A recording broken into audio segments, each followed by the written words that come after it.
তোমরা এই পৃথিবীকে আলোকিত করো এবং তোমরা পরবর্তী জীবনে তোমরা আলোকিত হবে ইনশাল্লাহ। আল্লাহর কাছে দোয়া করি। তবে একটি জিনিস বলবো, তোমরা তোমাদের এই নিজের জীবন গড়ার সাথে সাথে তোমরা আমাদের জন্য দোয়া করবা। আমরাও যাতে তোমাদের মতো সুন্দর একটি জীবন আমরা যাতে করতে পারি এবং তোমাদের এই জীবনের মাধ্যমেই আমাদের এই পৃথিবী যেমনি ভাবে আলো ছড়ায়, আমরাও যাতে সব সময় তোমরা যারা এই কোরআনের পাখি রয়েছে তোমাদেরকে আমরাও যাতে তোমাদের পাশে সবসময় থাকতে পারি।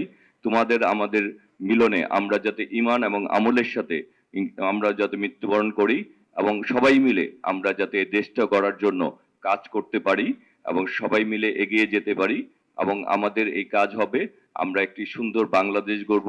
সেই বাংলাদেশে সবার অধিকার আমরা সমানভাবে থাকবে এবং সবাই যার যার ন্যায্য পাওনা আমরা যাতে পাই এবং সবাই মিলে মানুষের উপকার করতে পারি, মানুষের পাশে থাকতে পারি, মানুষের ভালো কাজগুলি আমরা করতে পারি। আর তোমাদের দেখলে আমাদের মন সবসময় ভালো হয়ে যায়। তোমাদের এই সুন্দর মুখগুলি আমাদেরকে অনুপ্রাণিত করে। তোমরাও আমাদের জন্য বেশি বেশি দোয়া করলে আমরা অনুপ্রাণিত হব এবং ইনশাল্লাহ আমরা আমাদের জীবন গড়ার সাথে সাথে সবাই মিলে আমরা এমন একটি সুন্দর জীবন গড়ব যাতে আমাদের মৃত্যুর পরেও মানুষ আমাদেরকে ভালো বলে, আমরা যাতে সবসময় ভালোর সাথে থাকতে পারি। আমরা একটা রাজনৈতিক দল করি, সেটির নাম হচ্ছে বাংলাদেশ জাতীয়তাবাদী দল এবং সেই দলের একটি প্রতীক রয়েছে ধানের শীষ। আমি সেই দলের প্রার্থী। আমাদের নেত্রী দেশনেত্রী বেগম খালেদা যে অসুস্থ, তোমাদের কাছে বিনীত আবেদন জানাচ্ছি তোমরা আমাদের নেত্রী দেশনেত্রী বেগম খালেদার জন্য দোয়া করবা।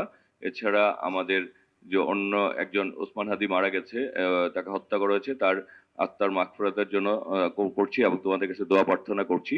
এছাড়া আমরা এই প্রতিটি আন্দোলনে আমরা যাদেরকে হারিয়েছি, জুলাই আগস্ট থেকে শুরু করে স্বাধীনতা, প্রতিটি আন্দোলনে যারা এ দেশের জন্য, দেশের মানুষের জন্য, এই দেশটার জন্য জীবন দিয়েছে তাদের সবার জন্য দোয়া করবো। এছাড়া আমাদের যে সকল মুরব্বী মা বাবা সহ যারা এই পৃথিবীতে চলে গেছে তাদের জন্য তোমাদের কাছে এত দোয়া চাওয়ার একটি মাত্র কারণ, তোমরা সব সময় এই যে কোরআন পাঠ করো, কোরআন মুখস্থ করো, এই তোমাদের যদি মন খুলে আমাদের জন্য একটুক্ষণ দোয়া করো, তোমাদের সেই দোয়া আল্লাহ কবুল করবেন।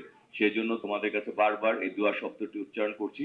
ইনশাল্লাহ তোমরা আমাদের জন্য দোয়া করো, আমরা আমাদের কর্মে এবং সবাই মিলে যাতে আগামী দিনে এগিয়ে যেতে পারি।